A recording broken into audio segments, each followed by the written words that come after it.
I've got nothing really for this topic, so you're gonna have to guide it. Okay.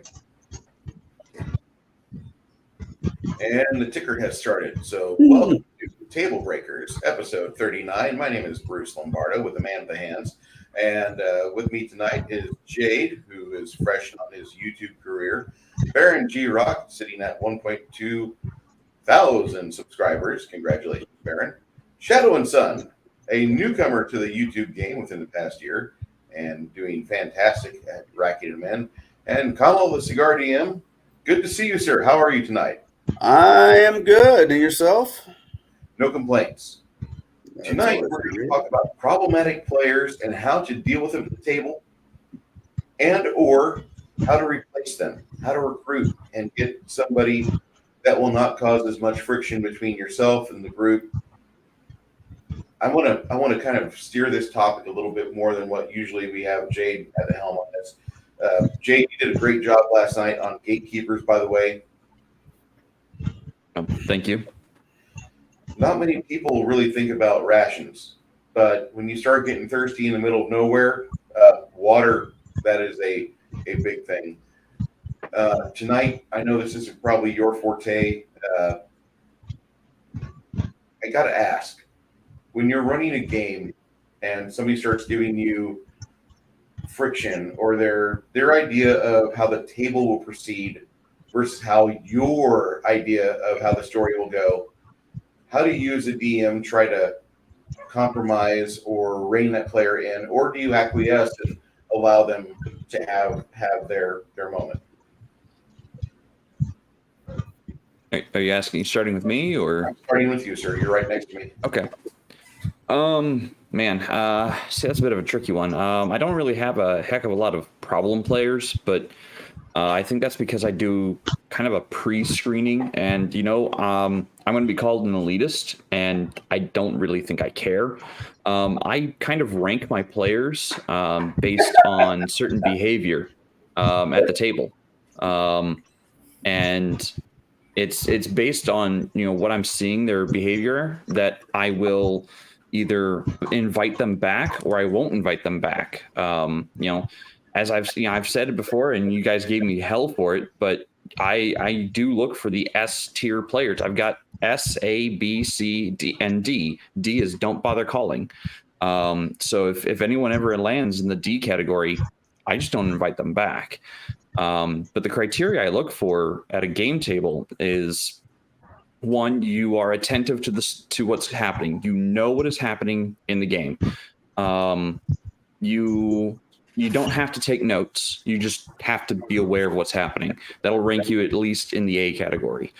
You keep the crosstalk to a minimum. That's being respectful as a player and to the game master, and also being respectful as a player to your other players. If you're constantly cross-talking the table and constantly getting off topic, that's going to drop you down to at least a B. Like you just are not there for the game. You're there to hang out, and that's fine. If that's the kind of game you want to run, you can just hang out.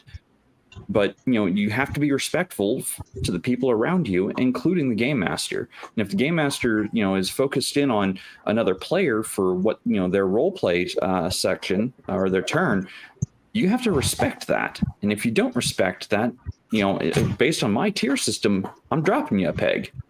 Now it's going to take time for me to develop where what your ranking is, but if you are there to just hang out, you don't care about the dice, you don't care about the game, you know what? You're probably a C player. You're here as a casual. You don't really care about what's happening. You're just here to hang out with friends. And again, you can have casual games can be a lot of fun. I'm not saying they can't, but that's not the kind of players I look for. So again, I do a lot of pre-screening on the players I have at my table based on what I'm trying to accomplish with the game. So, does that answer your question? It does, and that opens up a little bit of discussion later on, because I would love to go further on some of the aspects that you mentioned there, If you don't mind. If you're okay with that. Yeah. And I'd like to say hola there, Mr. D. Jodeci. And for those of you that are living in the north central Illinois area. Between Peoria and Kankakee, you can occasionally find Deej and a tractor streaming on YouTube. He literally farmer streams. It's awesome. Hola, Darren P. All right, next up is you, Garrett. When you have a problematic situation at your table, it's being started by one particular player. What exactly are the things that you do to alleviate it, or do you just kind of roll with it? Do you kind of irritate that player a bit? Do you work at them a little more to try to get some sort of compromise? How do you handle this? Well, myself, I usually try to aggravate the hell out of him, because if he's aggravating my table, I want to aggravate him. So, and it's not like a malicious type thing. It's more of a, even if you've talked to them a few times and they still continue to do it, sometimes, it's just, and of course, this isn't the right thing to say, but sometimes you got to spank the kid. And, that's why you irritate them. You do more than just slap them on the hands and go, okay, well, this is not what you need to do. And, yeah. But overall, I really have not run into this except for maybe one time. And it was more that the person annoyed other people at the table, not necessarily me. And they brought it to me. So, and that's the thing. Is that it may not be that they have annoyed the GM, but they may have annoyed other players. So, as a GM, you have to work out that dynamic at the table. If people are getting annoyed if there's 2 or 3 people that are getting annoyed with one person, you have to look at which is going to be the worst loss: those 2 or 3 people or that one person. And to use the old adage, Star Trek adage, the needs of the many outweigh the needs of the few, and you've got to cut them from your table. And I'm not saying it's the easiest thing to do, but I mean, if you do enjoy the way that they game and everything else, and if you've got a secondary game or even a friend who has a game, maybe see if you can move them off in that direction. Remember, when we're talking about problematic players, we're not necessarily talking about bad players. No, we're talking about, it's more of a lot. It's 9 times out of 10, it's personalities. Yeah, and that's where you have to find that nice little, even flow ground. I know that there's been people I've sat at the table with that I've annoyed the hell out of, and I go, pat on the back. Yes, I have annoyed the hell out of them, and it just is what it is. But yeah, that typically I try to look more at what the interactions are to try to get to what's really causing it, so we can get to a good place of being able to have everyone enjoy the table time. Okay, that sounds pretty novel. Generally, it says, hit him with a clue by 4. Deej is like, you won't like my answer. I have one semi-problematic player who talks too much, so I just slap him upside the head and tell him stop. Got him. I have I got 2 ways of looking at this. As a paid DM, I have always had the opportunity just to object the player from my game. I can, say, hey, I appreciate you wanting to be here. I am sorry, but this might not be the table for you. Please, if you follow me up front, I'll make sure you'll get your money back. I am so sorry. Please come back. Maybe you're just having a bad day. It does happen. Maybe this is not the story for you.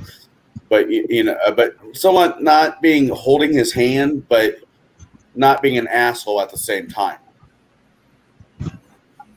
Unless it goes that way. Then if it goes that way, then it's partly my fault that it went that way. Sometimes. That And the happens. other aspect of it, I'm thinking it's like over at Jade's house or Baron's house, if I ever can make that work, or I make it down to Texas and Bruce's or somebody else's table that I don't know.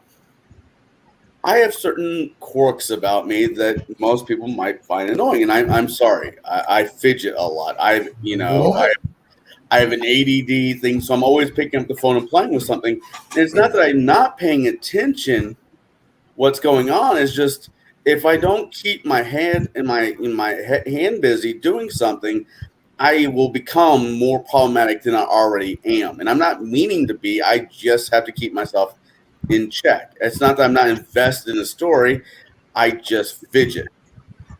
So with that being said, if I get somebody like that at my table, I got to say, okay, he's on his phone.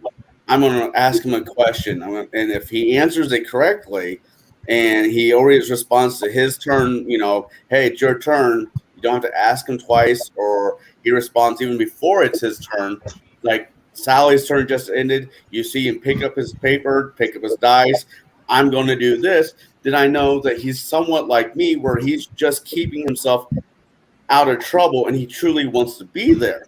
Now, on the other hand, when you have a player that is like, hey, did you hear about Becky? Becky's ass is so big, or whatever. Yeah, Put it on Discord. Playing the game now. yeah. I'm like, no one needs to hear that. I don't care that you got a brand new car. Cool, whatever. We're about ready to take a 15-minute break.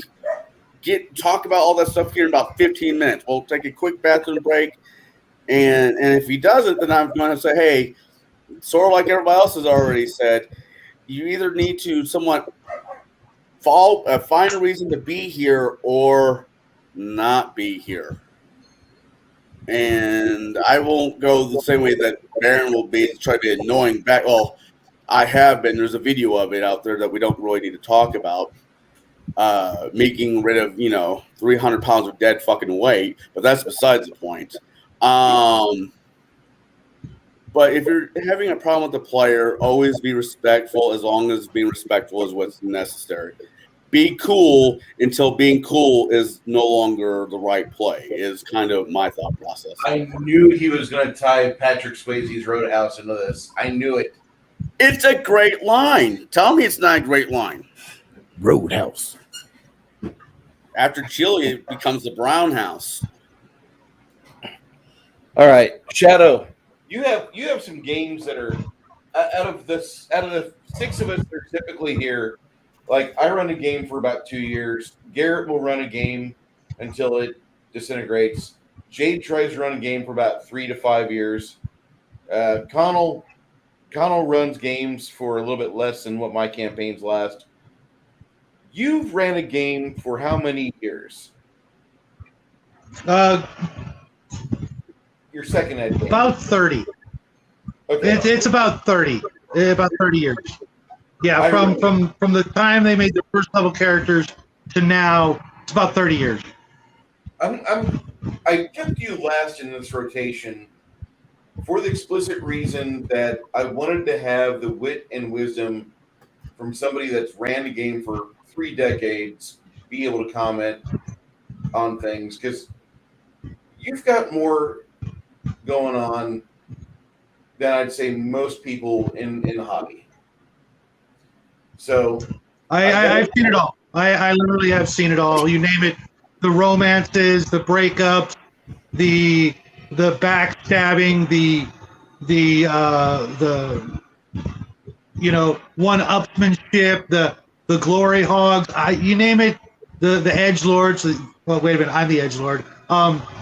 I've seen it all. I literally have, and I've had literally thousands of players come and go from my tables, various locations over the years, from starting out as a 14-year-old paid DM, having 20 people at my table on a good Saturday afternoon of all ages. I've gamed for people 3 times my age, literally, to younger than me, and you really have to be able to not just read the table, but read everybody at the table. And if there's ever someone who's becoming a problematic player, my simplest solution is to call them out right then and there. Are you not enjoying the game? Do you not really want to be here? If that's the case, we'll take a break and we'll come back and you just won't be here. We'll just schedule a game for you not to be in the game, because if you're not having fun, you're going to suck the air out of the room for everybody else, and nobody wants that. Now, if you do want to be at the table and there is something that's bugging you, let's air it out now, get it over with, no hard feelings. What's the problem? And let's move on. If you're not enjoying the combat or the role-playing aspect or just the story. I had one player who was having a great time, but just couldn't get involved in the actual story. He just wanted to go in and fight and kill and get some treasure, maybe level up. Didn't care about the story, the politics, any of it. He was a great player, but just couldn't invest himself into the everybody get ready to drink story that was going on. And mind you, it was one of my favorite games that I've ever run. I talked about it before when I talked about how undead was like just a myth and a legend. The priests of the entire world had literally forgotten how to turn undead because there hadn't been any undead in thousands of years. And then when they finally realized that they could turn undead, it was absolutely epic. The battle, the tide of the battle was turned by a few holy symbols in the right location. Faith just pushing them back and watching them just disintegrate. Thousands of undead across the battlefield, just disintegrating.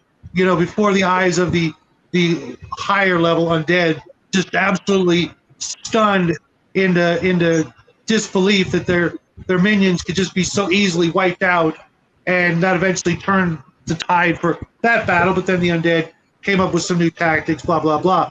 But just don't wait until the end of the game. Don't wait, until the break. Just handle it right then and there. All problems in life, in my opinion, are best dealt with immediately. Every time you push something back, you let it grow a little bit more and a little bit more. If you can just stop the game and go, is there a problem? You're not enjoying the game. Is there something, you need to use the restroom? You need a smoke break? You had a bad day at work. You want to, just talk about that for a bit. We can come back to the game. Is there, something, work bugging you, or is one of the other players bugging you? Just air it out, get it over with. Let everybody know that you're still all friends. You're here to have a good time and enjoy each other's company. And if that's not possible, then let's find a way to fix it. And if we can't fix it other than ejecting your ass, rest assured your character will die before the night is over. That's a little heavy-handed, but I would rather have the heavy hands and have a resolution than suck up my pride, or I'll just acquiesce and let you have this win. And from that moment on in the campaign, No, you're the DM. You're the boss. You are, for lack of a better word, you are the god of the table, and everything you say is going to go the way you say it. Now, people can, beseech you for a token favor, or a give me this time, or a give me that time, or something like that. But you've got to maintain that iron grip in the, or people will walk all over you and pull things like Connell is famous for. And you've got to maintain that control. If you don't, you're letting someone else. You know what you did. Dust of dryness on the tip of an arrow would never ever happen in my game. Never in a million years. Beads of force, same thing. Never gonna happen. Just not gonna happen. Now, if you want to make a specific arrow that does all of that, yeah, but taking a magic item and slapping it together with another magic item that was not meant to do what your magic item's trying to make it do. No, hold on. Before you jump my ass too far down this line, please understand the idea of my madness. The idea was, here's a formula. You take a blunt tip arrow. You use the D&D's version of super glue.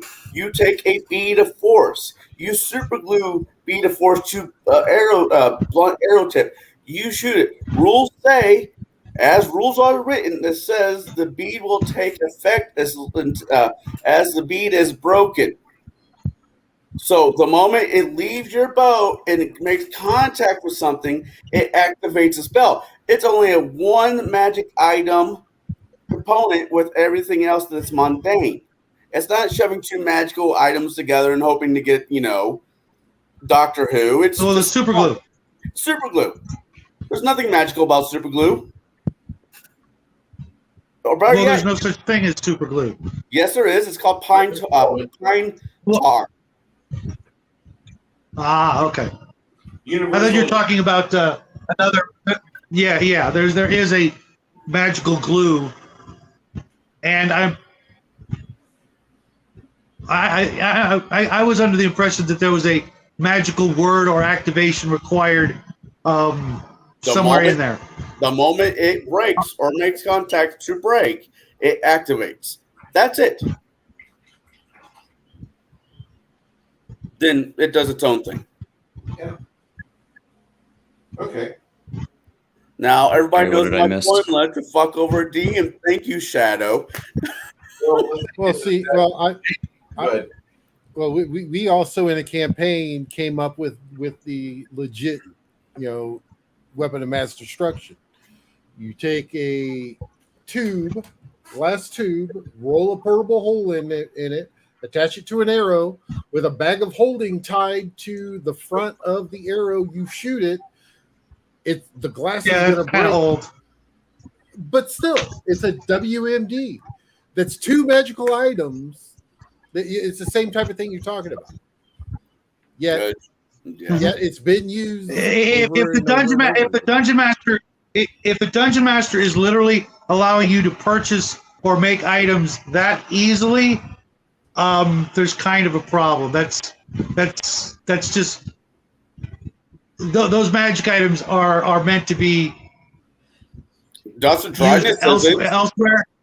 Dust and dryness and it just seems a little free flowing with the magic. If you can obtain a bag of holding and a portable hole, those are level, yeah. Part of that it doesn't matter what level the characters are. I mean, unless they're making them from scratch. Really, if they're making them from scratch, sure. Right. That's why I don't use any. It's actually the rule set. Right. So in 3.5, it assumes 3.5 assumes that it is a high magic and high magic item setting. That's just how 3.5 is kind of set up. It's expected that you should be giving out magic items at so many encounters or levels, and 4.0 makes it worse by going, you just start with X number of magic items. I don't know what 5e does. I'm going to leave that one alone. No, 5e does not go that way. So again, I don't know 5e. I've never played it. Haven't really even cracked the spine of a book. But just so 3.5 edition, or actually 3.0, it started in 3.0, basically made it so that magic items were more prevalent. They wanted a higher fantasy, more emphasis on the fantasy elements than previous editions. And don't get me wrong, the game Bruce was talking about is probably higher magic than most of you could even imagine. I still wouldn't recommend pulling things off like that, because I'm more likely to kill you with the same weapon of mass destruction. Oh, you thought the radius was this? Guess what? You were wrong. The radius is 10 times what you thought.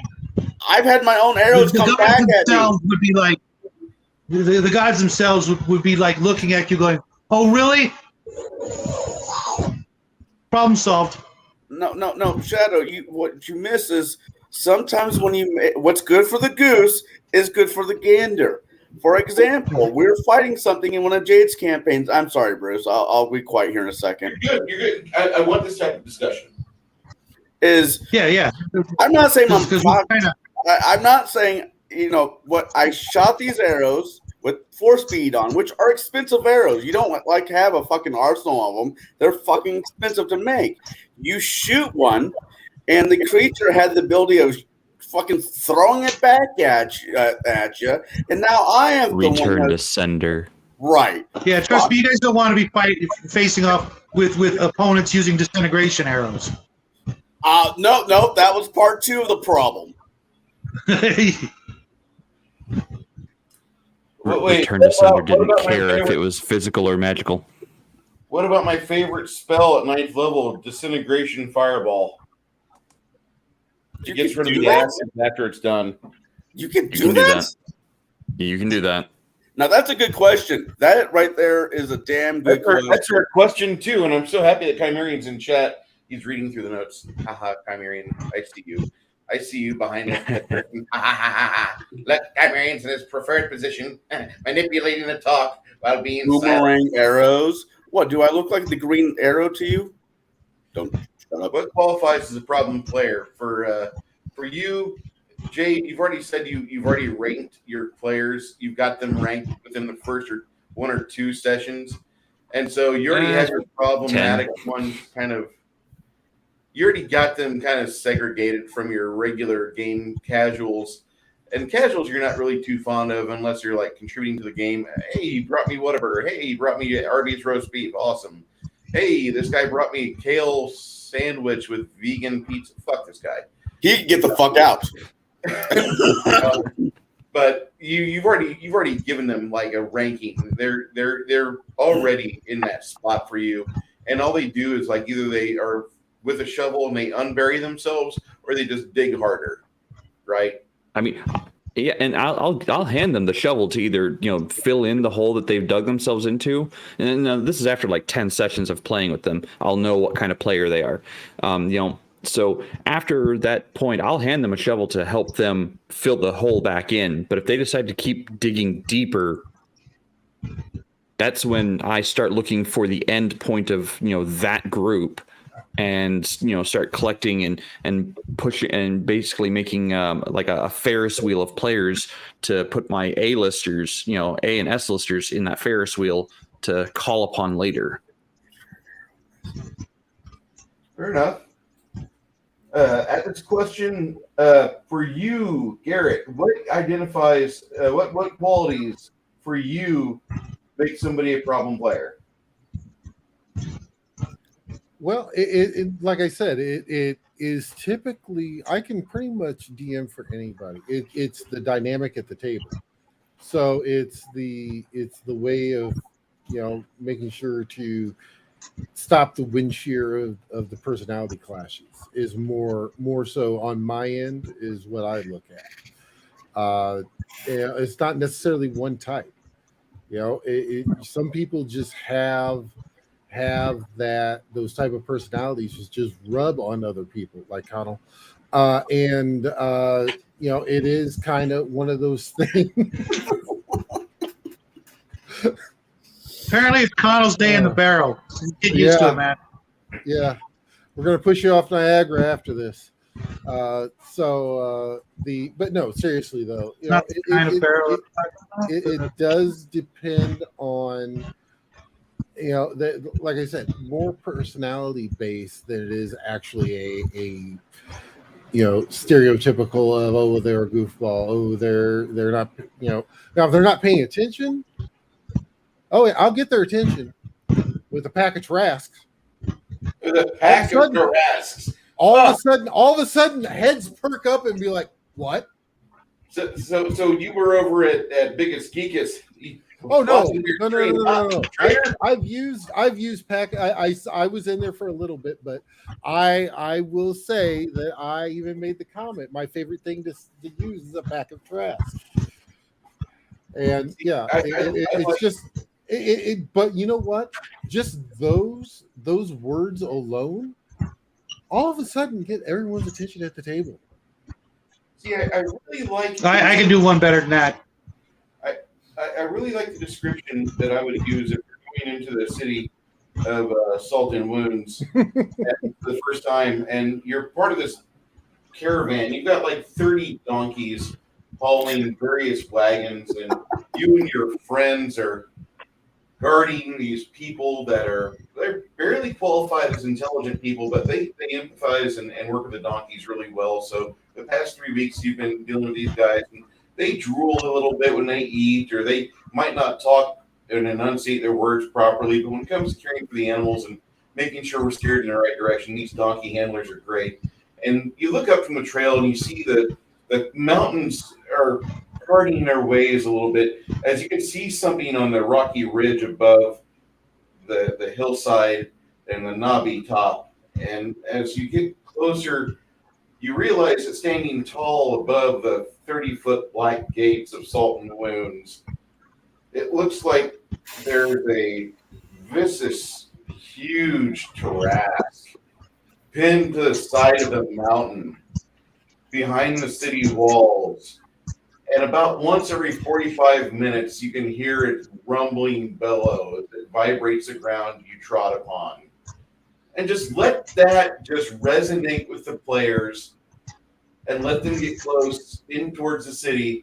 And look at this, the donkeys are getting skittish. And there's a campsite up ahead where it looks like they have like a burrow or a burg before the town walls. And that's your destination. You're going to unload your goods there. Your donkeys can't proceed within the walls of the city. They'll become unruly. Just let that resonate with players and let that get their attention. So we got some new people in the chat. Ironcaster and the Multi Gunman. Hey guys, how you doing tonight?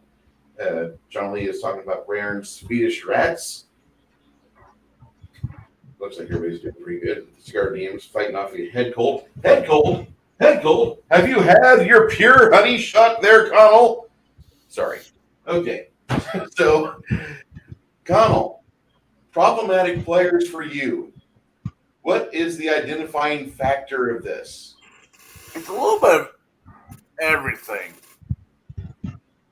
I don't like gaming. I don't like DMing for rule lawyers because it's my campaign. If I'm running it out of a module, if I'm running it out of a homebrew, at the end of the day, it's my campaign. If I say that Fireball does 1d6 extra or less, that's my prerogative, or whatever. I'm not changing the spell. I'm just tweaking it as whatever the case may be for the scenario. That's probably a bad example, but it's my rules. I'm God. It's my game. I will stay with rules as written for 99% of the game. But there will always be that 1% that I might want to change. And that's my prerogative.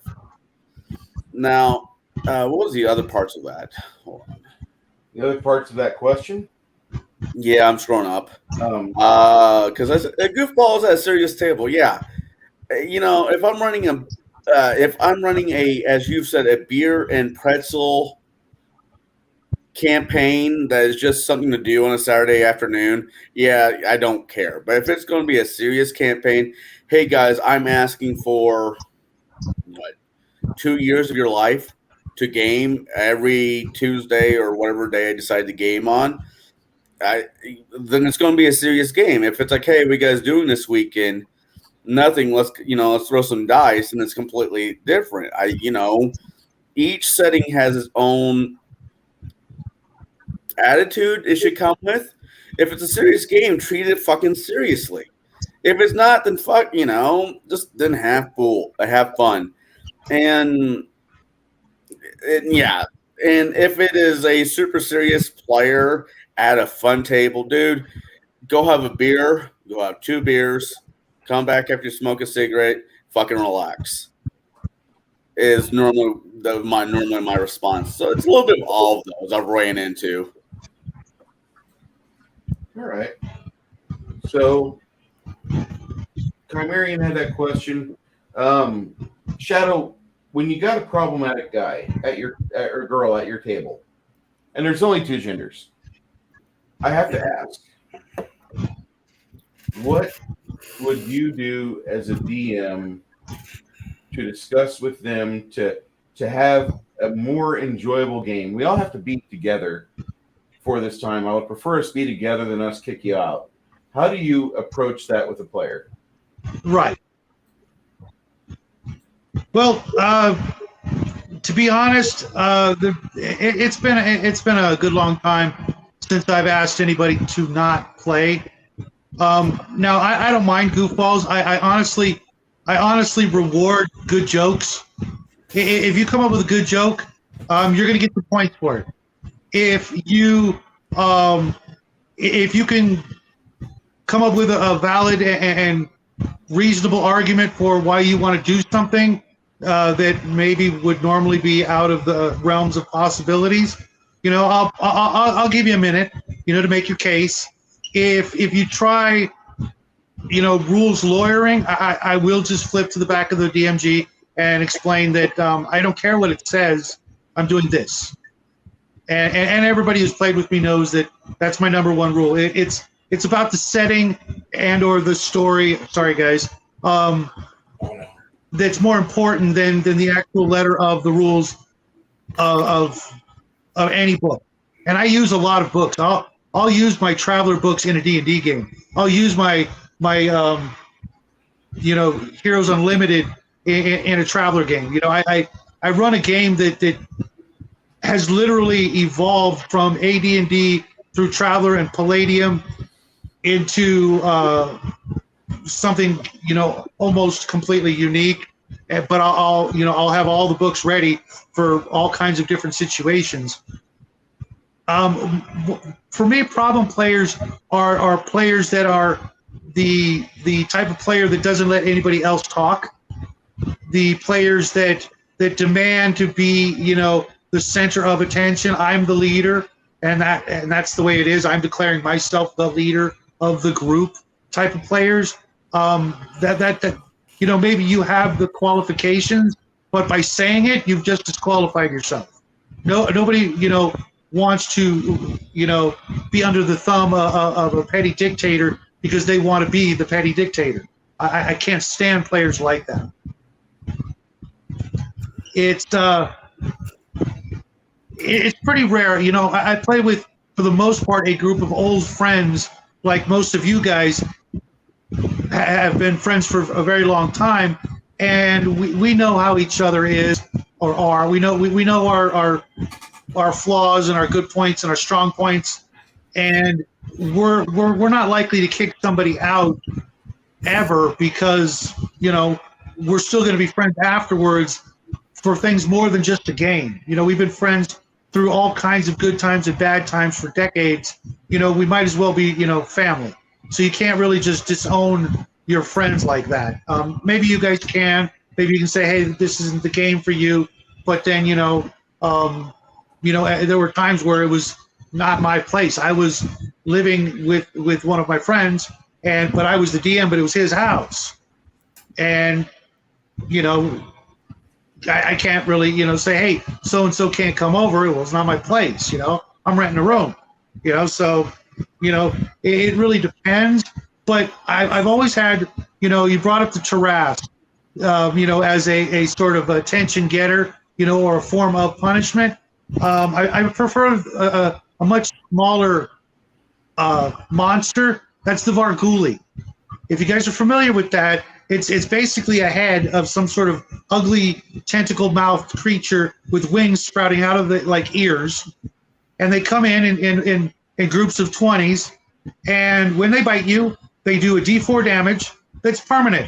No wishes will bring those hit points back. You will lose 1 to 4 hit points per bite, and you're never getting them back. I don't care if Jesus Christ comes down and says, no, it didn't work.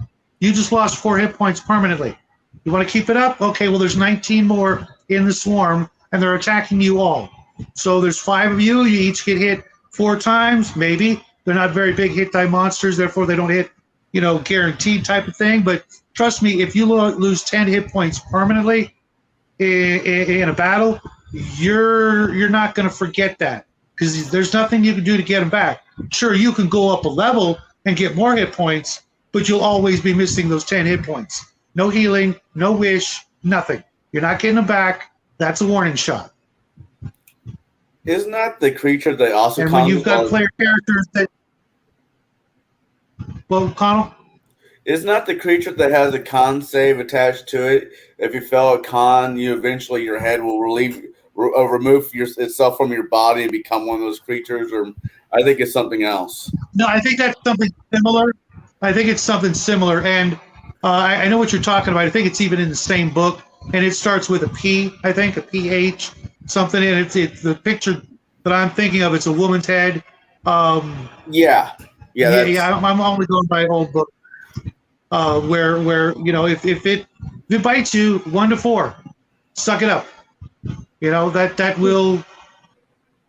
will teach them a very valuable lesson. Isn't that what they do Was that with hit points? fair? Isn't that what they do with hit points? Suck it up. I mean, It's actually described that their teeth are so sharp and vicious that it's just permanent. And I've really only had to pull those guys out about 4 times in 40 years, and it sends the message across quite distinctly. They're, especially if you're like a magic user or something like that in the old days, where you'd be lucky to have 40 hit points by the time you stop getting hit dice. You lose 5 or 6 hit points. Yeah, you're the rest of your gaming career is going to be decidedly marked from that encounter. Like I said, it's a rare occurrence that I have to pull that out, but it's usually for the players that are literally being dicks. I don't mind if people want to joke around and have a good time.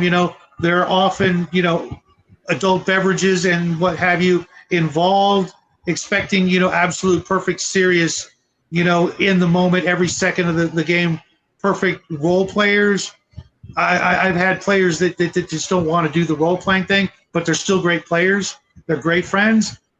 I'm going to take the good with the bad, but it's when they really start being a dick, or if they're trying to pick each other's pockets or steal from the treasure, things like that, or oh well, I'm going off to the left. Well, you guys, no, you're not. You're sticking with the party.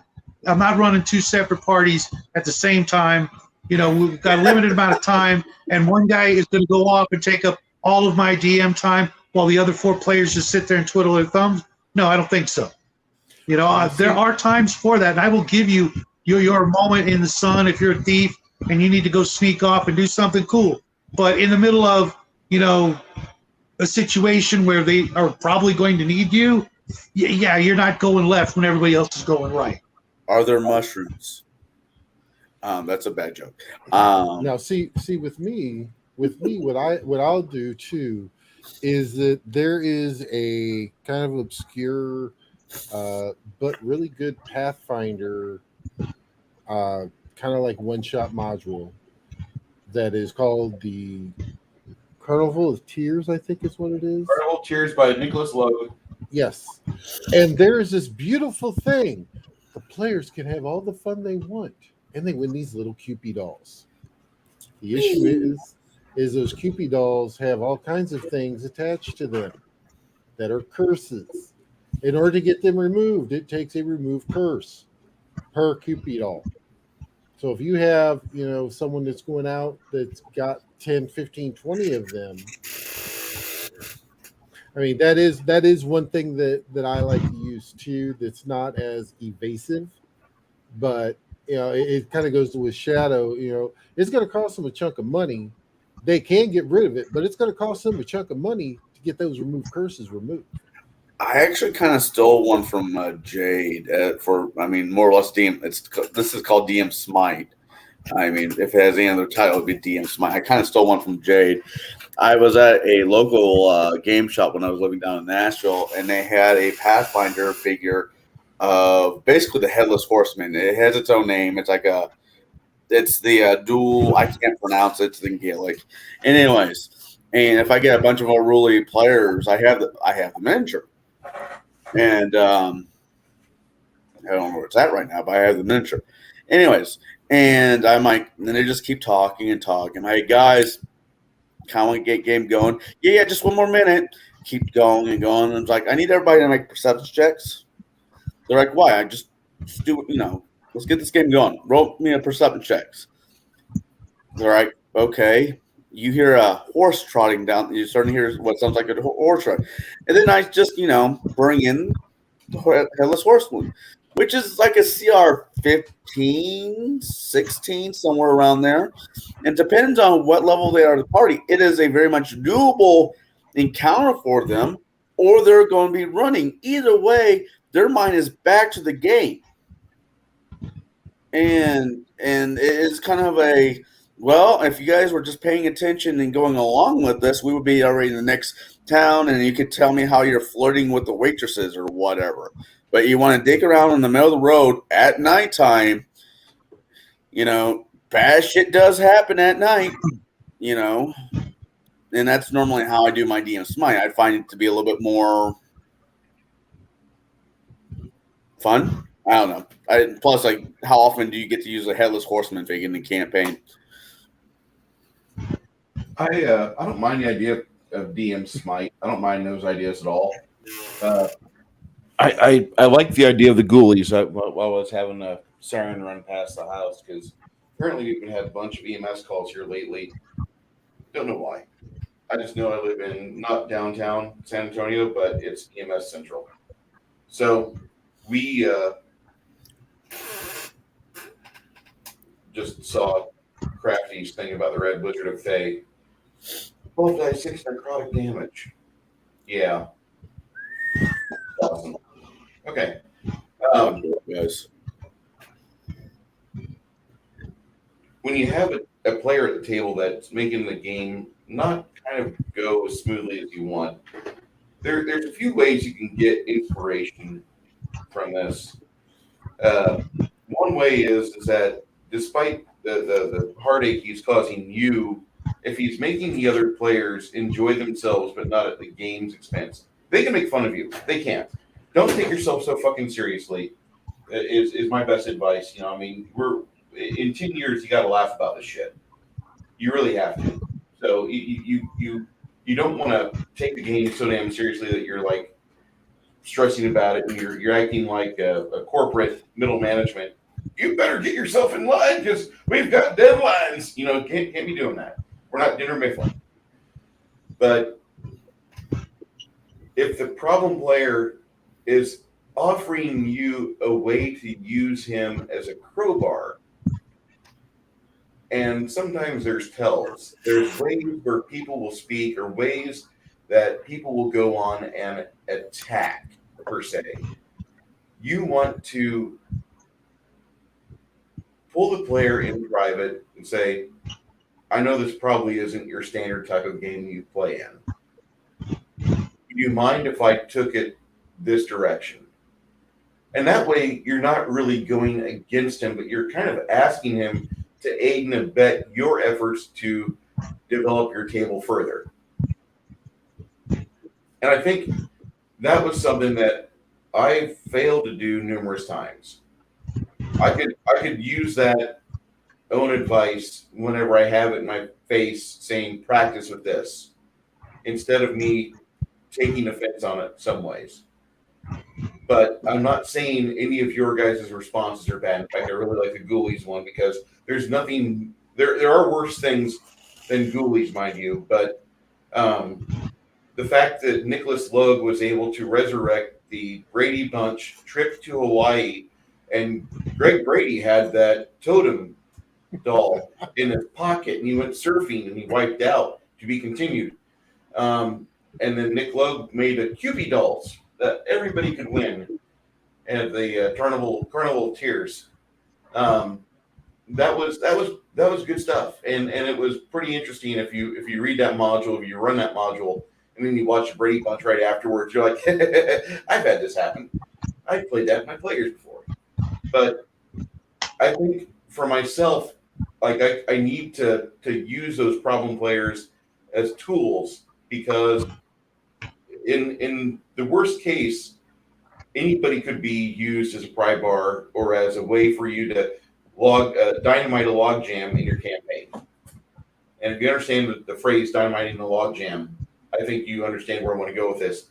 You want to not get stuck. You want to have your campaign keep going, keep flowing down the way that you as a GM, DM, storyteller, whatever, you see it going. And none of your guys' responses are wrong because if if your practices were wrong, then you would have probably lost some players from that, and it might have been something that affected you on 3 months or 6 months, and then you learn from it. And you're like, oh, hold on, let me tell you the story here. But your guys' experiences really are good. Now, if a problematic player happens and they leave, say they vacate. Sometimes there are people like do what Kai says, and they just make themselves not there anymore, and they will just interact occasionally from behind the scenes. You have an empty vacancy at your table. You have a spot for somebody else to join. Where do you guys go, or what do you do to fill that spot? Or do you fill that spot? Do you just give another player an extra character sheet and say, run Timmy the Wizard for me? Do you guys do that? Jade, I started with you the last few times. I'm going to skip you for right now. We go to Baron G-Rock. It all depends. Sometimes I'll leave the spot empty. Sometimes we'll bring someone else in. It just all depends on what the feeling of the party is. I typically, when I run, I ask them. I said, "Well, do you want to bring another player in, or do you guys think you can handle this? Down one." And and then I'll ask them. I said, "Okay, is there anyone that?" And I'll even ask them. To say, all right, well, do you guys know anybody who would like to play? Because they're the ones playing in the game. It's mostly their dynamic is what I'm looking at. So, yeah. So it's one of those things where I do rely more on my players for empty spot fills than I do myself actually going in and getting other people to join in. So I mean that's how I typically handle that. I typically try to shy away from giving them multiple PCs, just for the reason of, because I've done it to where I've run 2 PCs before as a player, and then I start looking at one and I start getting things confused on the character sheets. It's easier to keep everything, for those players to keep that one character in mind and go with that. So that's typically how I take care of it. Fair enough. And a lot of DMs don't like having people play more than one hero at a time. Only whenever you have 3 people or less does that become something where you might do a multiple hero per player situation, or if you have the balls for it, go with troop play, where one or more heroes is played by that same player, but you'll never have them in the same location. There'll be different aspects, different parts. Like, I want to say you're running in Greyhawk, but right now you're in the ruins of Ayu's blah, blah, blah. And so you're playing this wizard over here. But then we have to have you hit a break point, and we have to take the character's view from here. And now we're in the city of Grand Tubal and at the council meeting. So all the players attending each get a note card with the character they're playing right now. They really don't have stats. They have things like Studious is an aristocrat, and this is the situation at the council meeting. The DM introduces it, gives 2 paragraphs of read aloud text, and puts a NPC in play to force that situation on the players who are now playing the council members, things like that. And you could do things like that, but I don't see a lot of DMs doing that still. That was kind of big in the 90s, and you would have cutaway versions where the players get to a certain point in a dungeon or a certain point in their Star Wars campaign, and we push those characters aside, and now we do troop play where we have this other NPCs that you guys are going to play their characters, and you're going to help start writing that campaign from that perspective until we're finished with the scene and we go back. But not many people do that, Garrett, and I didn't mean to go on such a long tangent on that. Sorry. That's something that just hit me just now because I remember the Dark Strider campaign for Star Wars. A great box set. Okay. So, Carl, when you're looking to fill a vacancy, you've got a spot open, maybe somebody left or that somebody moved. What do you do? How do you approach that? It comes down to two different scenarios for me. Once again, if it's the game shop, I just put normally a note with a wizard's face on it. Says, Uncle, what does it say? Uncle Fizzbang is looking for you, looking for adventure. The whole Uncle Sam thing, but just D&D it out, or fantasy it out, and I'll stick that on the board. And that's how for the paid gig, and for a personal one, there's enough people with the sport that me and Jade are both in, and the amount of people I know it's in those sports, especially with the internet being what it is, where you can do virtual tabletop gaming. I can always find somebody. Somebody's always looking for a game. And so it's not that hard. I will never ask my players if a person leaves the campaign and is like, I'm not coming back, or we asked him to, we basically asked to leave and never come back. I will give the option of, well, your player has two choices. Either you can die honorably or your character can wander off. You pick it. Because I will not have a player play a second character that A, the original player is not around, and B, he doesn't quite understand that character, because what personalities that we give to our character are unique to ourselves. I can't play a character that Baron makes that have 5 levels in it. I won't understand his quirks. In theory, it's a personality thing. I can understand how to run the character, but the quirks of the personality, that's an individual thing. And I know Jade's probably going to argue that point, but it's a personality thing. And I don't expect anybody to be able to pick up one of my characters and play them the way I play them, because they're not me. Mileage may difference. And that's normally how I handle it. I kind of want to answer. We can circle back to it, but Crafty put up a question for me. I can answer it now, or I can answer it later. It's up to you, Bruce. I was going to let you answer that after Jade finished this round of questions. Okay. Just keep things going on this, because I usually don't run my own table for panels. I usually allow other people that have better organizational skills to do that. But I'm going to try this, and we'll get to that, Crafty, in just a second. Connell, do you have anything else to answer on the current question now? No, I think I covered it. Okay. Shadow, you had a problem player, or you had somebody at your table that wasn't really driving with your group too much. For me, it's always if they get along with the table, but they don't get along with me, I'll keep them. I'll keep them as long as I can. But the moment they start causing disharmony in my table, that's when I usually boot them. How do you approach that, or is that kind of close to where you're at? Well, like I said, it rarely happens that if somebody leaves their spot, I kind of like to leave it empty to let that sort of stand as a constant reminder. When Boromir died, they didn't go look for another Boromir. He left an empty spot in the group. Maybe he's not the best example, but having that empty seat at the table, is a good reminder of,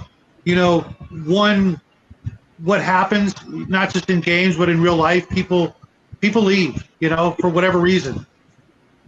And if the players, can recruit somebody, a new player, cool. If not, then then you guys are the ones that will be the players from this point on. And it's kind of like hit points. Players can be like hit points. You ran out, you lost the player. Now you got to do everything without that individual. Now, I do normally insist in my groups that you play 2 characters, mostly because my players are very well experienced, and we don't always have like large groups. It's usually about 4 players. Sometimes it's only 3, in which case each player playing 2 characters, that makes 6. That's a bigger number. But the other reason is so that you always have a buddy. You're never alone, so to speak. You've got your built-in best friend or girlfriend, or however you want to look at it. And mind you, that's actually a pretty good idea. You know, I know a lot of people don't like guys playing female characters, but this way you have your own built-in love interest. You know, their husband and wife, their boyfriend and girlfriend. So I don't have to do any of that crap. You know, that's your girlfriend. Okay, cool. You know, maybe I'll kidnap her and the party has to go help you, you know, rescue her or that sort of thing. But it's built in so that you have, you know, either, you know, a love interest or a friend. And it also allows for more, like most people don't want to run the designated healer. But if you've got 2 characters, it's kind of a hint that one of them better be your designated healer for your group of 2 characters. You know, for example, Jade, you get 2 characters. You might want to make it so that they're a good team, okay? Because I'm not going to, you know, hand out healing devices and what have yous, you know, the way you would like. So if you can build it into your little dynamic duo there, you know, if one of them's got the healing covered, then you're good to go.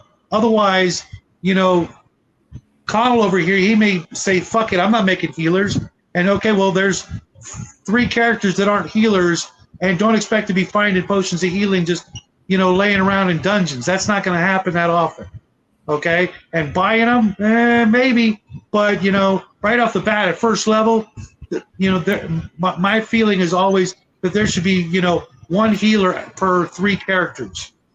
Some way of getting back your health, because it's not my responsibility to, you know, just drop healing potions like the Easter Bunny, you know, so that you guys don't die. If you don't take care of it, you're going to die. And if you don't take care of it and you have no way to heal, then every other combat you're going to be leaving the dungeon or going back to town so that you can rest up 1 hit point per day of full rest until you get your points back. So be warned, bring a backup, be healed, and if your players, you know, if you lose a player, you know, I usually leave it up to the rest of the group to recruit. Now, I'm going to be running some games online, and this is the perfect medium to find, you know, players to play online. I've already got a few people lined up who want to be in a couple of my games, and I can't think of a better way, you know, since they're not coming to my house because I live far away from just about everybody I know, and it's hotter than hell here. So, you know, go online, find people. If you're going to play in person, you know, maybe you can still meet people online to replace, you know, fallen comrades. Or if not, you know, put an ad in the paper or go to your local game shop saying, you know, where's your bulletin board? Can I, you know, recruit players for my house as opposed to playing in the game shop? Because, you know, my friends may want to have an adult beverage every now and then, and I'm pretty certain that's not okay here. That'd be an awesome game shop if it was, though. Holy shit. We had it in Corpus Christi for a while. We had a game store called the Gamer's Den. I did a few videos there on my YouTube channel. Big tall Robert the Bruce was the GM of that place, and he owned it. It was a really good store. But if you were a friend of the store, which meant you were on good terms with Robert, you bring him a bottle of whiskey once a month, and he'd let you drink whatever you want. And you could pretty much, like, there's kids playing Yu-Gi-Oh! Like 3 tables down from you. You're there drinking. And, like, they understood and you understood, and you're like, you're not getting my whiskey. And they're like, well, you're not playing my Yu-Gi-Oh! And that worked out pretty well because I never once ever saw any young kids there getting any sort of alcohol from us. There was a young lady that came in drunk one night, and we kicked her out. Like, nope, Cat, you got to go home and sober up before you play. But I finally am drunk to play with you all. Yeah, you're still 18. Get out. not gonna. I am not catering around with that bullshit. No, I didn't. We did not tolerate that shit. And Cat was like a cutie. If you see her on the video, like she's this little like waifish thing with the worst like bedroom hair you ever saw because her hair never styled right. Thick mane of hair just came out at all angles. She looked like a Jap anime girl. Anyway, that you're talking about having characters room for the night and having players. Well, when we go to camp, this is my miniature at the table. I take my 2 miniatures off, and this is my miniature. Nobody else is allowed in the tent. So It's a nice tent. it's a Mantic Games. Mantic Games did this, so I was pretty happy about that. It's almost as nice as the ones I make. Yeah. If I had the time, I'd craft my own stuff. I get it, and you do really good work. I really do like your stuff, man. By the way, Thanks. if you are a subscriber to Shadow and Son, I would like you guys to subscribe to Shadow and Son. Him and his son do amazing craft work, and they show you how to do it on the cheap. Not everybody's made of money. Not everybody's a multimillionaire gaming designer. Has a volcano lair. Most of us are pretty much running that minimum. 2/3 of America right now are living paycheck to paycheck right now, but they can show you how to make your own crafting for a table if that's the type of And I can show you how to make a volcanic lair. We did that. We did make a volcano lair. awesome. Let me know. This is the About 3 feet tall. Let me know. These are from Campsite. This was a tent that was included in Campsite. I'm needing to find a campfire. I need a campfire for my game. Okay. Whoa, Bruce, give me some time and I'll make you one. Just show me how to do it, and I can do it. If you can do that. Just get a tea light. Get a tea light. And start Okay. with it. All right. And it will light. It will light up and flicker, and you'll love it. Your players will love it, and you can't toast marshmallows on it, but it will look nice. Oh, I've set fire to marshmallows in my apartment before. My bad. So, don't do that. Don't do that, kids. So, Jade, you're running a game. You have a player that's not really being too conducive. They leave. Yeah. At the point when they leave, how do you? What do you do? Do you fill that spot? Do you leave that spot empty? Kind of like we had a Boromir, but Boromir wanted to be greedy and just leave that empty, force the players to adventure with one less capable adventure, or do you go on a recruiting drive? Yeah, so kind of a two-parter here. So at first, yes, I will leave it empty for 1 or 2 sessions while I go get my Rolodex, or my Ferris wheel, as some might call it. And what that is I have basically a set of call cards, basically. Like I've got player names and phone numbers written down, and I put them kind of into a Ferris wheel scenario where the people at the bottom, getting onto the tram, going up the ride, they are the ones in the campaign. The next person in line that would get onto the Ferris wheel is the next person I call, and I've got 8 to 10 people I can call on to say, hey, running a game, are you available? In that kind of scenario. I've had, I think, a request, this was back when I was living in St. Louis, I had a request from 16 different people to be in one of my games at any given time. And I had to kind of roll, just go through like, okay, is this person available on this day? If not, then I go to the next person in line. So I always kept a running list of people who wanted to game, wanted to be in my games, and to call on them if ever a opening came up, but it had to be on a day that everybody could agree to.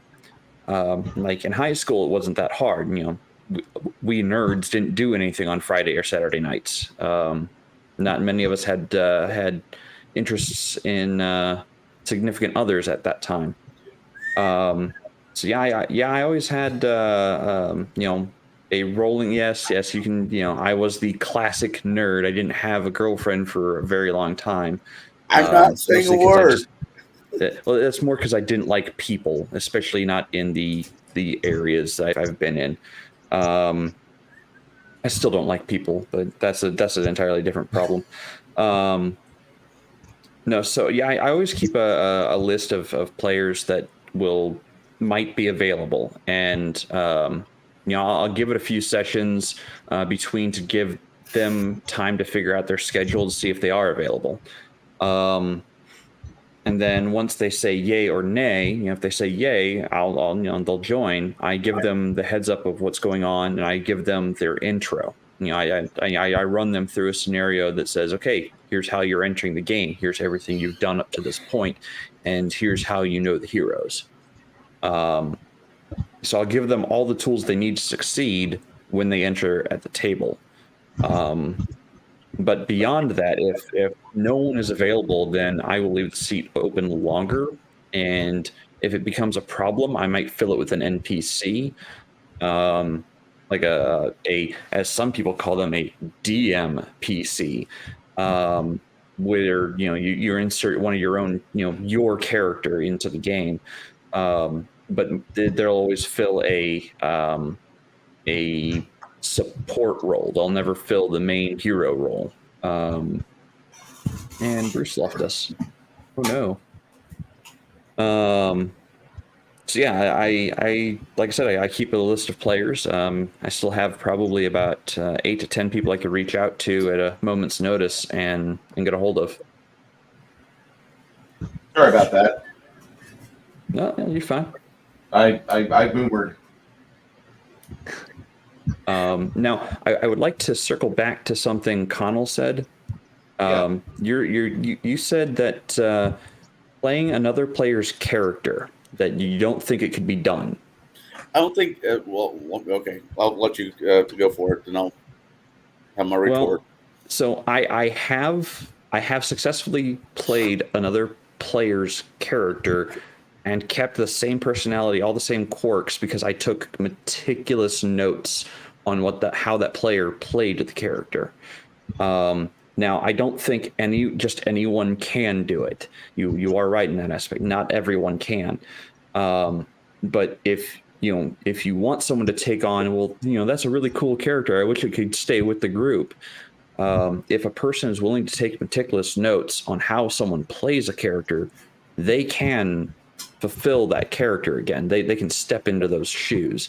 When I say I have lived 1,000 lives, it's because I've played so many characters. I can get into the headspace of the characters themselves and be able to run literally any character, any gender, any species, anything.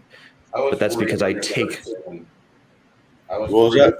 Start singing Dream Theater. Go ahead. No.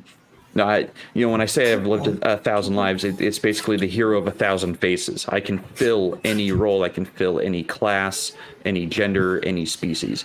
Again, that's because I take meticulous notes and I do a lot of study. Okay.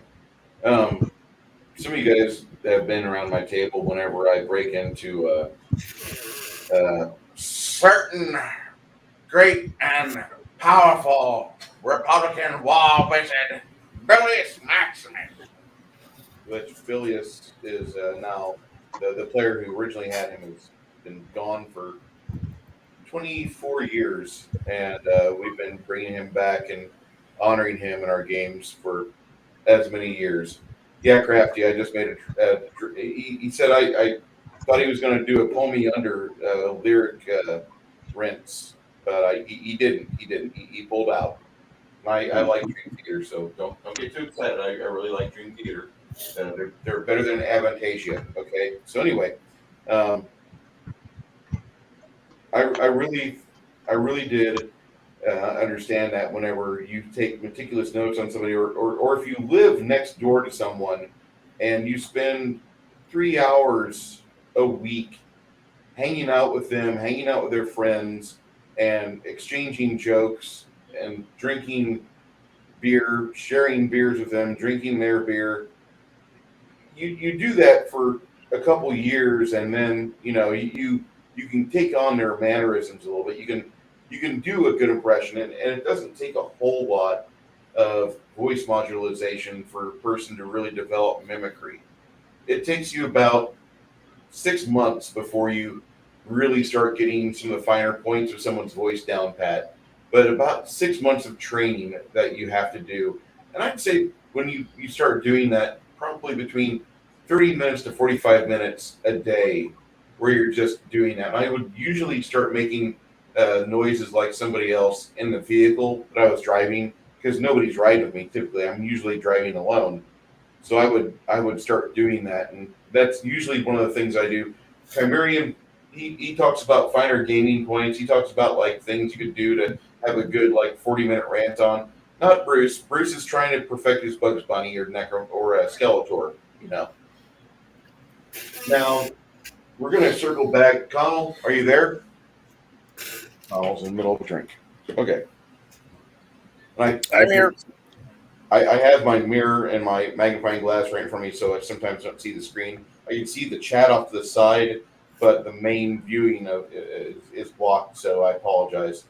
I want to discuss with you, Kai had brought up a question about how do you handle a problematic player when they forked over money to be at this table? Oh, that was Crafty who asked. That was Crafty. That was Crafty. Most of You have to find your answer. Well, there's only been a few times where I've had that, and let's start with Missouri is not Illinois. Okay. Illinois has a wonderful law saying I can't touch you. You could be a complete or douchebag, but I can't touch you. It's a touch-free state, especially if you're a bouncer, and it sucks. Missouri doesn't have that law per se. What are you referring to? I mean, when you say this, you're talking about somebody that's at your table, and you're talking about like squaring up next to them. Am I right? Let me explain the story. And I just wanted to use this as a pretense. Now, problem players at my game, if it falls underneath one of two scenarios. One, hey, guy, you're just not making it work. You're just not working it. Not working. If things are just not working for you. You're having a bad night, bad roll of dice. You're just not having fun. And I'm really, really sorry about that. Let me walk you up front. I'll make sure you get your $5 back. And, you're more than welcome to come back anytime. Just, keep in mind, everybody has a bad day. That is the best case scenario. The worst case scenario is when I have, for example, I was running a campaign. At my table, I have a little bit of this and a little bit of that when it comes to players, because all are welcome. One of my players, it was Aspergian, very sensitive Aspergian. So I always kept in mind how things, who was sitting next to him, how things were said, how I talked to him. Because you know what?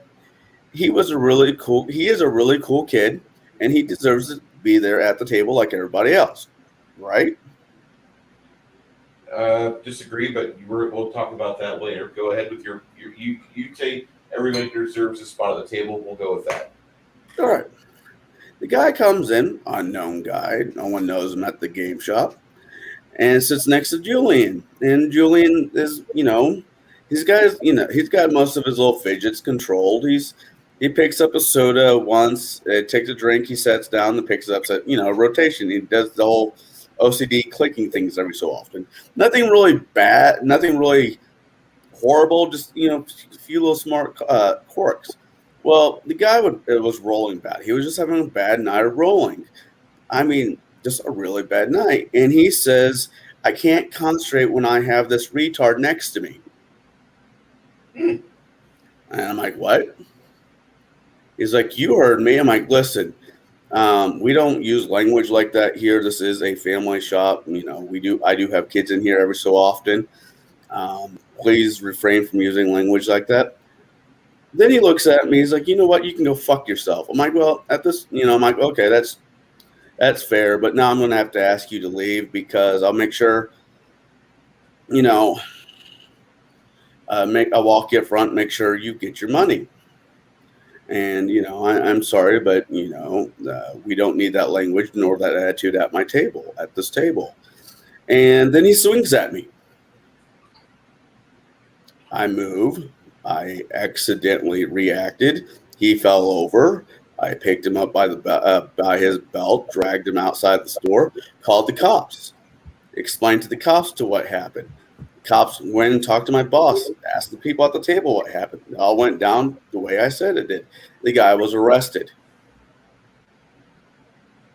Now, I prefer not to have that happen, but, I prefer you just go get your money back and leave. But I'm not going to kneel down to anybody when it comes to gaming. Everybody has their rules for their table. And as long as that might be worth it. As long as, the shop's rules and your rules coincide, then there's no argument. It is what it is. These are the rules. If you don't like it, I will give you back your money. You go have a nice day. Does that answer your question? And there was an interesting side note attached onto that from Mark. And Mark had asked, do you worry about shooing away a potential customer for the store when you have a situation like this? Like the one who's like the guy in the store setting, he's calling one of the players at the table a retard. Right. And then he gets confrontational. He continues being confrontational with you. Are you worried about costing the store money? No, because I covered my ass. First rule of all things in life: make sure you cover thy ass, and I covered thy ass. How do you cover the ass? Because I said I'm sorry, but I covered my ass by wordage. We do not use language like this because we have kids back here. We can have kids back here.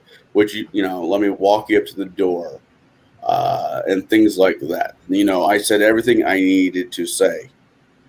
And if he would have just went up, followed me up there, got his money back, then he could have came back. All is not forgot, but all is, All is well. He can try again next time. Just right. Did. But I don't know a store out there that if you swing at one of the employees, you're going to be able to come back. Yeah, and a lot of employees just won't deal with said individual. They're, this guy assaulted me. I don't know if I want to take money from him because I don't want him to feel like he's getting rewarded. I would rather him go buy online. Right. So go for it. I'm just saying that whenever somebody takes physical action at a person at a store setting, which I've only seen a couple times where people have lost their cool and there's people watching, are you going to swing on them? And I'll even infer directly to the situation between you and Russ. Yeah. I was wondering if Russ was going to try to swing at you, instead he slapped the pillar. And things kind of got diffused there. Like, that was the peak. And then after that, we can't have the two of you at the same table.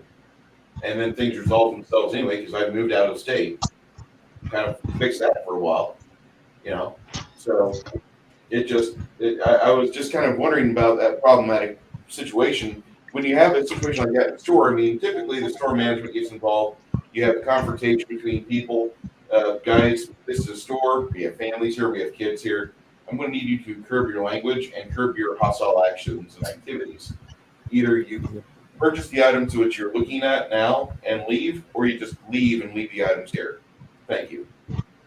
And that would normally be most standard operating procedure for most stores. I wouldn't see John from the game room acting different. I wouldn't see Mike from Just for Fun acting different. I sure as hell wouldn't see Robert the Bruce acting different, even though we had alcohol, open containers of alcohol there, damn near every moment that store was open. God, I can't believe how much liver damage I did to myself there. But I will say that we had a lot of times where we had open alcohol, but there was no fights. There was no problems. People just kind of recognize, like, oh, that person is kind of important here. Oh, that's Bruce. He runs Pathfinder for 10 people. He runs a 10-player game. Don't say go against him whatsoever. That's Jarcy. He runs the store keys. He's got the bank bag. We had like 12 people there. This is before they closed down in 2014 or 15, and they were just associated with, we're friends with the store. We drink with the owner, and that's kind of what it is. We're off work. We're here to hang out, play games, and do stuff. And that was 90% of the time I ever spent there. It was a wonderful store, I might add. Their new version with the new ownership, they're not going that route. But Sean Cherry brings something kind of funny here. You guys game with people who are way too high strung for the hobby. Shit, it's just freaking elf games. Up to a point, bud. Up to a point. Mark, we scored with a problem player in a store setting. We don't really worry about a whole lot. Typically, whenever you have a situation, you just take the offending individual and allow them to buy what they need. And listen, we would appreciate if you leave. Thank you so much. And hopefully, if need be. Well, you may lose one customer, but how many customers in that one? One Chase way. You have one bad customer come in, and he just sours it. Like if he comes in one night and he never comes in again, that's great. But if he becomes a repeat customer and brings this shining attitude, which irritates everybody else within the domain, how many people is he going to chase off? And I would think that most places won't tolerate that behavior. Crafty's like, come to the dealership sometime. Customers think they can swing at us, curse on us, throw things at us because we're salesmen, not human beings. I was a dealer for a short while in 2019. I wasn't exactly well thought of by the dealership I worked for because I didn't have the wardrobe they wanted me to have, but I was able to talk game pretty well, and I was able to make them money, although I was never credited with it. It was, oh, you're still in training. All right, I'm done. After 3 weeks, I'm out. See ya. But yeah, I saw the hostilities people have to car salesmen. It kind of breaks your heart. It's like, this guy's just trying to pay for his house. This guy's just trying to pay for a 1-bedroom apartment in Bellevue. I get it. And then Crafty says to Sean Cherry, these are people who are typically not gaming with us. They want to, and they may for a short time, but a bad apple's a bad apple. And they get broomed out fairly fast. You'll see that. You'll see maybe one player go around different gaming groups within a domicile or domain area, and they just kind of upset everybody they touch tables with, and they get their, they get in there and they piss off GMs. They'll irritate a store manager. They'll irritate a store owner, and pretty soon they're not wanted. They're not wanted in the community, so they have to go buy things off Amazon. They have to go buy things, for cheaper, and they're like, oh, I'm winning. I don't have to pay the price off the shelf. Well, you're really not winning if you're not playing these games.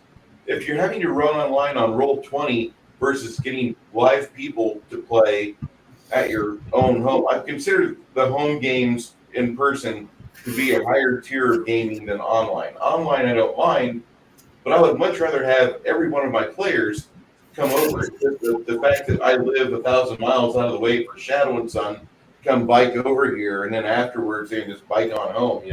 Somebody has a teleporter or a DeLorean with a Mr. Fusion device in the back. Let me know. I'd love to borrow it. But we don't need roads. Yeah, exactly. We got it fitted with a hovercraft and a repulsor lift drive. So, the Crafty brings up my favorite movie, Zero Charisma. They will call individuals friends and people they know because they're running the game. All of a sudden, they just hear a dial tone. The guy was thoroughly unlikable. The fact he had 2 people in his game, he should be happy about. Now, the problem with that movie is that at the end of the movie, he doesn't learn anything, but he does have a hostage audience at the old folks' home running a D&D game for those about to die, which is kind of bittersweet, but it is what it is.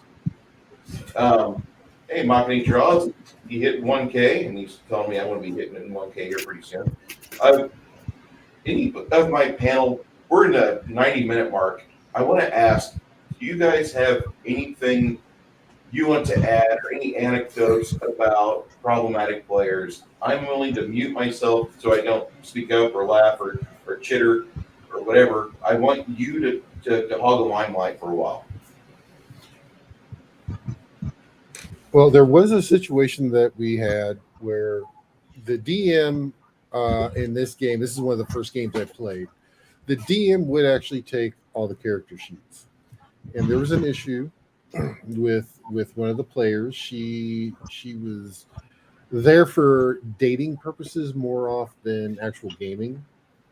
So she was shown the door. Well, when the DM updated everybody's, we had just come out of a fight, that he had accidentally, not accidentally, but he had wound up killing off her half-elf druid. And he took all the character sheets and everything else. No one leveled or anything. When we got him back the next week, of course, she wasn't there because she got showed the door. And all of a sudden, we were all at full health. And it was kind of funny just because the anecdote started of, well, just remember to pick up a 6-pack of half-elf druids and we'll pop their heads off, because that's how her character died, by decapitation. And then we just get instantly healed. So it was like, oh yeah, you pop the head off, hey, healing for everybody, all right. So yeah, but I mean that's one of those things again where she was there for not the game, she was there for other reasons, and then she was shown the door. So I mean, if you're the biggest thing, guys and gals, is if you are going to go to a game and game, there's time afterwards where you all sit around and talk about the game or everything else. That's when you can start hitting on people or socializing that way. But during the game, no, don't do that.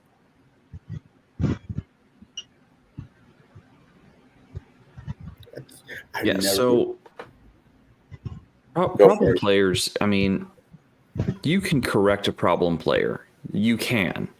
It's going to take a bit of effort, but it starts with a conversation. I don't have a lot of players that leave my table. I don't typically kick people out. Now, again, I rate players, on my scale, and I'm the GM who admits it. We all think it. All game masters think, a certain rating scale or a certain classification of players. We all think that way. I'm just willing to admit it. But problem players, it starts with the conversation, hey, what's going on? I noticed, this behavior at the game, is there something you need to talk about? Is there something that's going on that, you need to go take care of?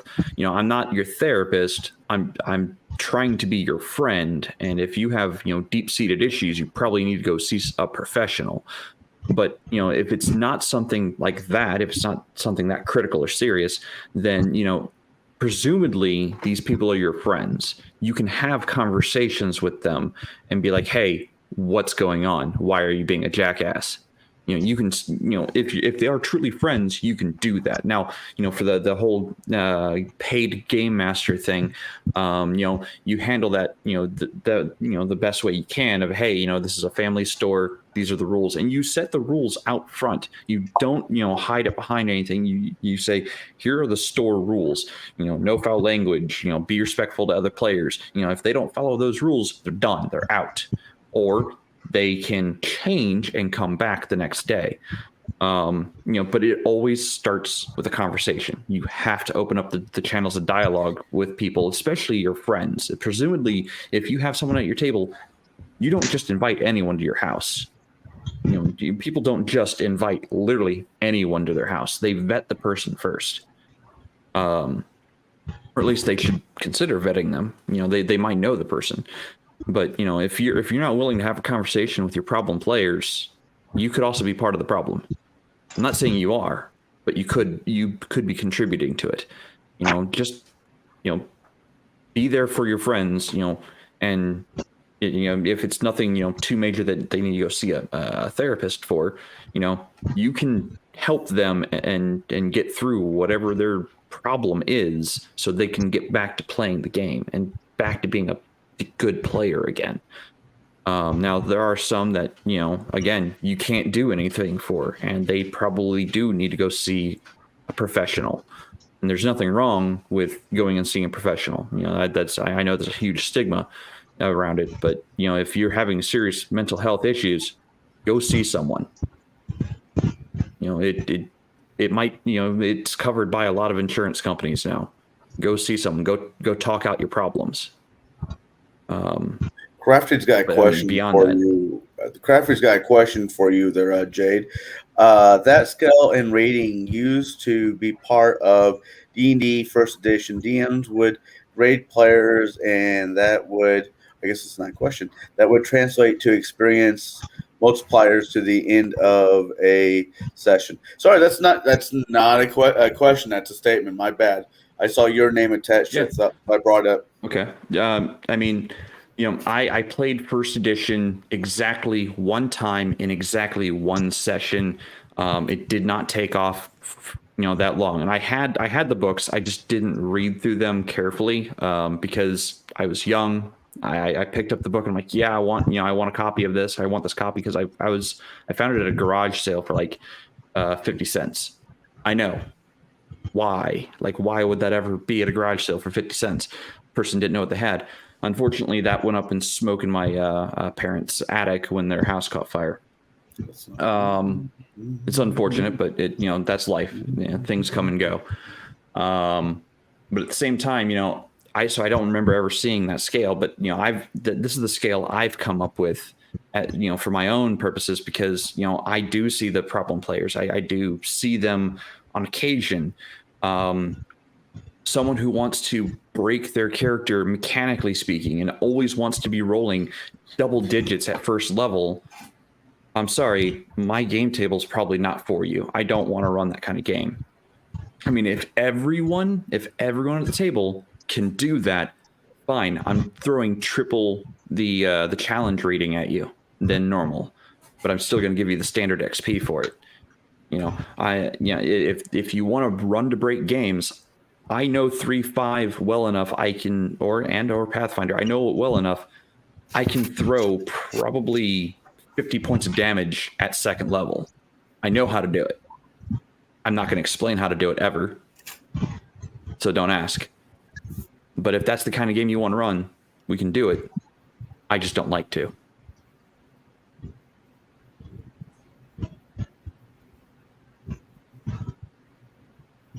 That doesn't sound like a lot of fun.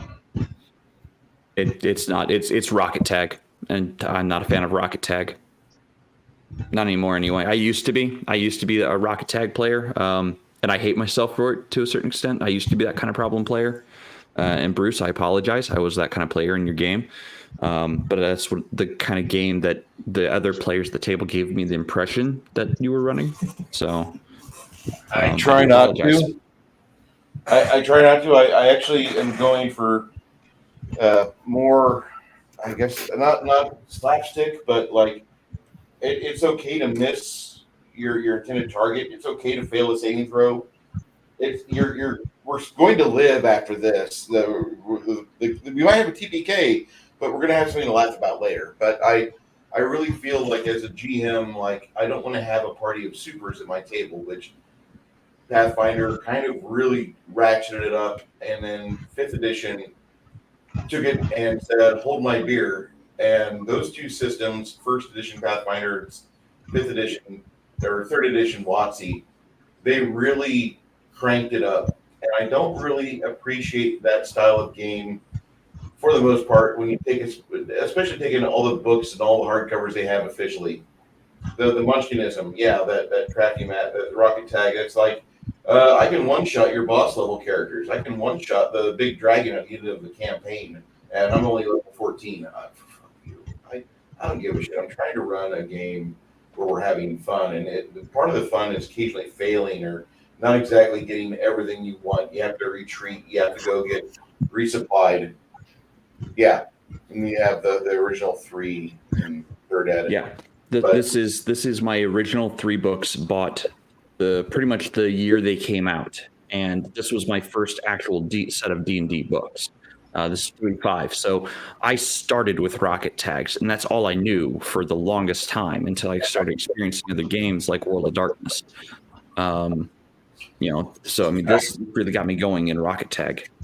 I really I was blessed. I know some good guys that run World of Darkness. We're gonna start wrapping this up here in about 20 minutes. If you guys want to stick around, my problematic player discussion, unless my other panelists want to discuss that. Do you guys have anything to add on this per se?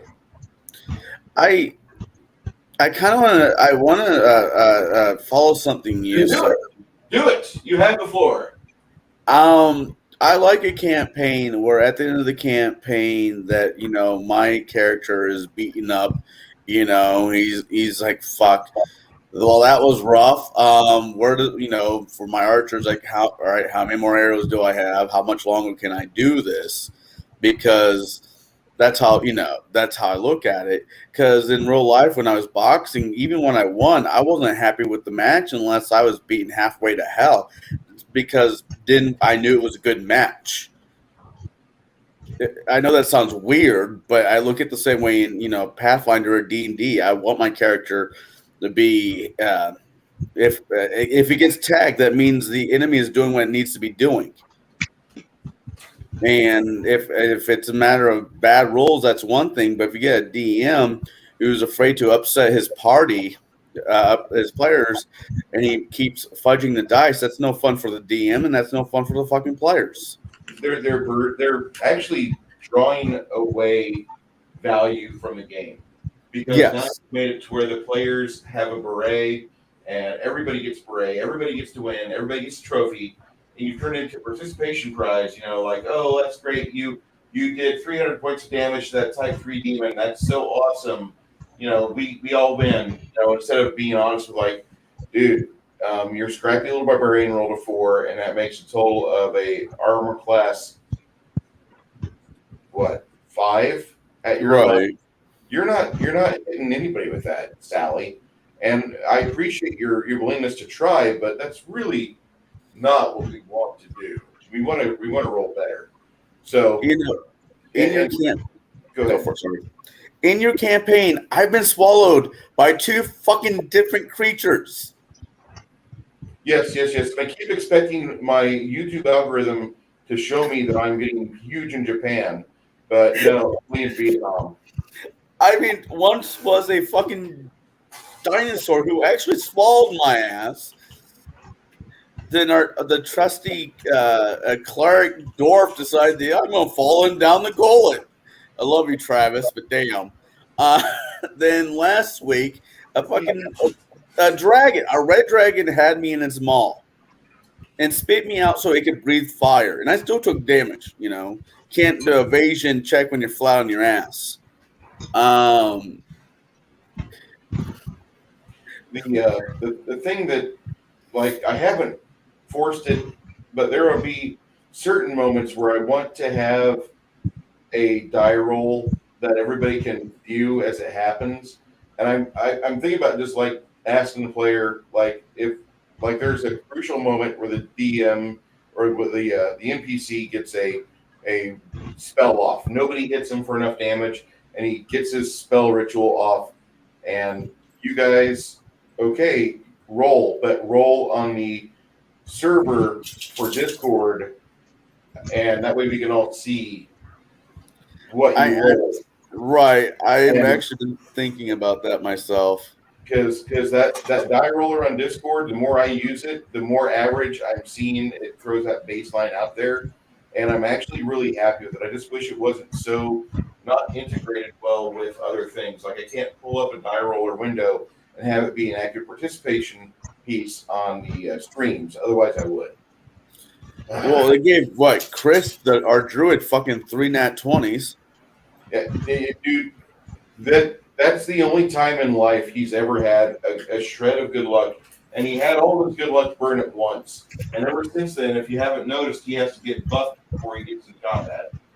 I'm just wanting you to pay attention to that. There, Chris's die rolling ability is somewhere like having an enjoyable drive with a Yugo. Yeah, I know. Okay. By the way, Shauner's wanting us to steal some story ideas from Princess Mononoke for our D&D campaigns. I first would have to watch it. It's enjoyable. Actually, I'm going to recommend you watch that movie. Hell, I'll even review it with Janet one of these days because we're in the middle. We're starting off my 94 words of best year for movies, but I'm thinking that when we break from that, I'm going to throw Princess Mononoke out there as my first non-1994. Garrett, do you have anything you want to add as far as problematic players? Nope, I think I beat that horse dead and threw him out of my game. Okay. I really wish you throw that chick out of the game, man. I'm sorry, dude. It wasn't me. It was somebody else. Really? Yep. Okay. Well, Okay. for those of you who are, what do we want to talk about next week? Or do you guys want to discuss that in chat? Because we might be bereft of ideas at the moment. Not bereft of ideas, but inspiration.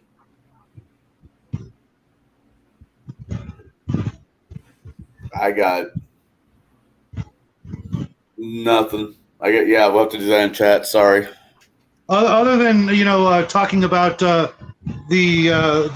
one shots that we're going to be running, that's the only thing I've been focusing on because that actually sounds like a lot of content between making up, characters and then playing the game and moving on to the next GM's game.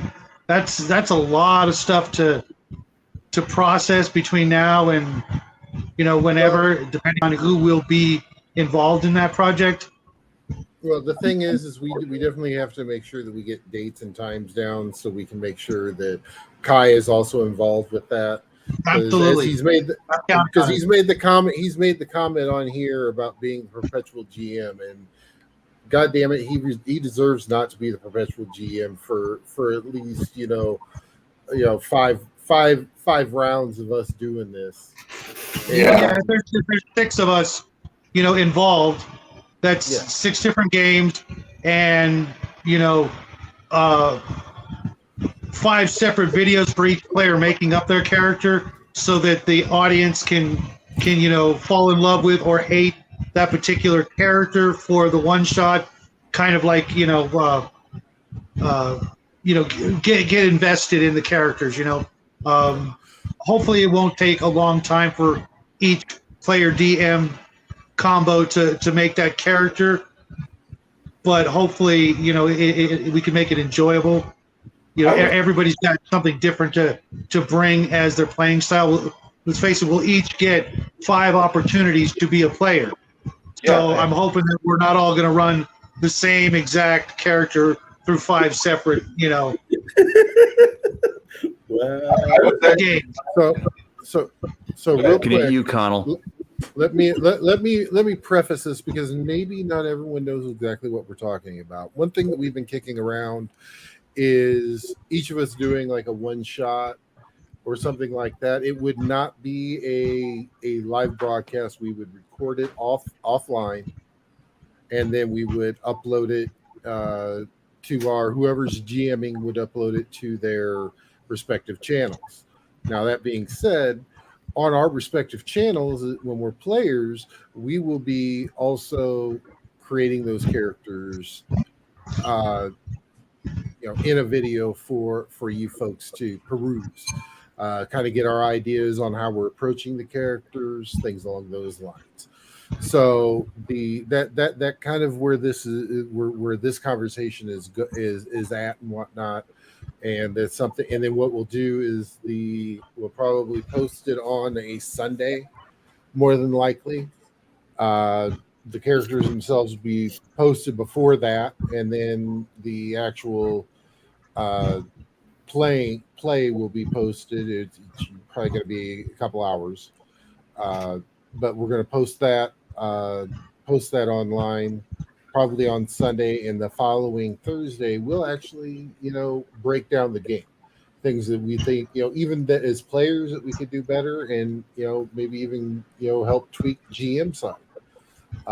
That's kind of what we're looking at, what we're looking at doing and whatnot. So just so everyone's kind of on the same page of what we're doing, because we sit here week after week talking about this, and Jade actually came up with this idea, which I definitely applaud him for. Let's put our money where our mouth is, basically, to kind of show everybody what we can do. Unfortunately, most of you guys seen what I can do as a player on Bruce's campaign, which I do not apologize for. So this will give you an opportunity to run something besides an archer. There's a nice bridge. It's named Dan. It's a jump-off point to the next town. Uh-huh.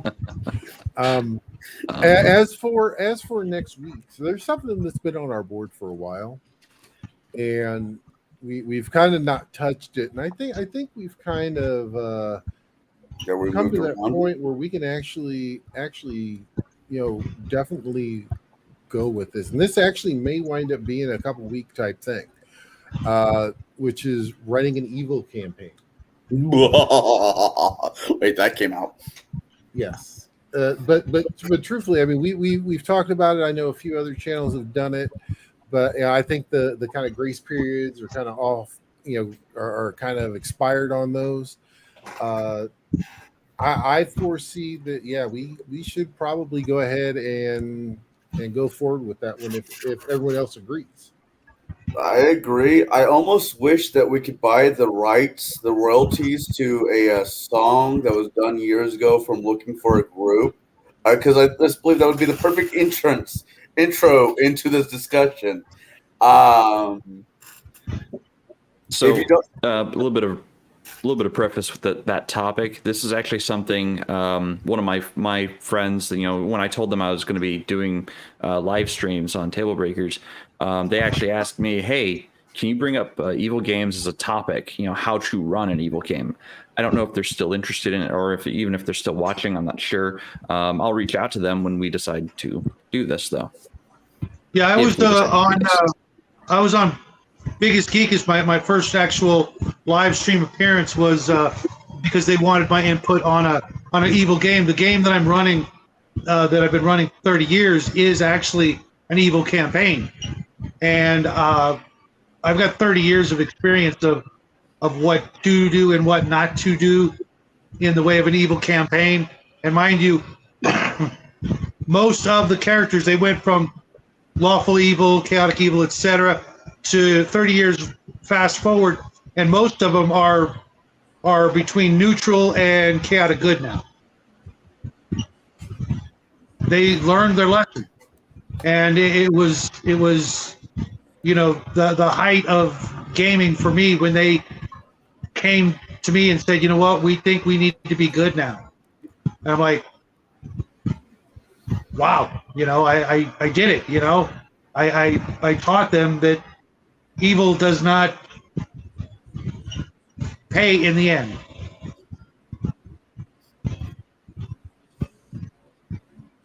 It doesn't. Maybe for other DMs, maybe other GMs will be like, yeah, you're the evilest of the evil, you win. No. It's how you present your evilness. You don't go out and murder a town. You go out and buy land rights, and mineral rights, and water rights. Then you build up from there. True evil, the evilest of the evil, will indulge in the evilest of evil acts, or they will not be the evilest of evil. You want to be low-grade evil, that's fine. I call that selfish. But if you want to succeed, you have to cross that line. Okay, I'm going to pull you all back because we're starting to get into the topic already. So we're going to pull you all back. You all have a taste now. You all have a taste. We have an idea. You chat are witness to seeing the birth, the inception of the plan, the machinish plan for next week. If I didn't know he was married, I'd be worried.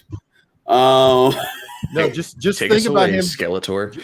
Just think about him doing that in bed. I'm fucking Hero Lynn. On that note, I'm fucking Hero Lynn.